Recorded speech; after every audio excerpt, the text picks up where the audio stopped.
irikira kora akataza kali mu nyuma y'imimo uri bana ya kali kali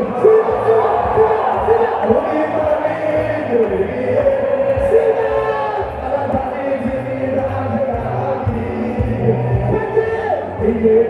wani yete ama kosia yetu uri bana uri bana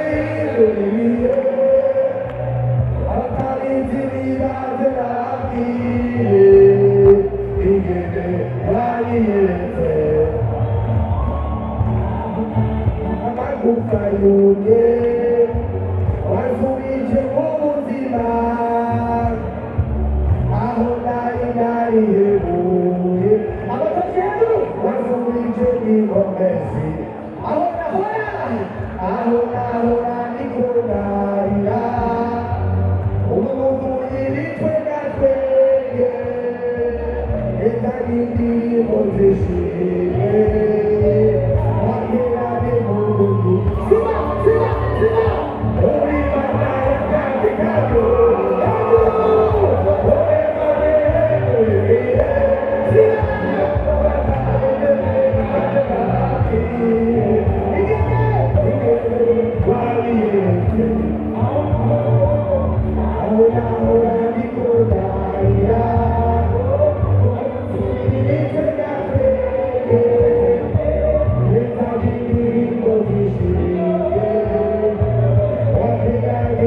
Thank you.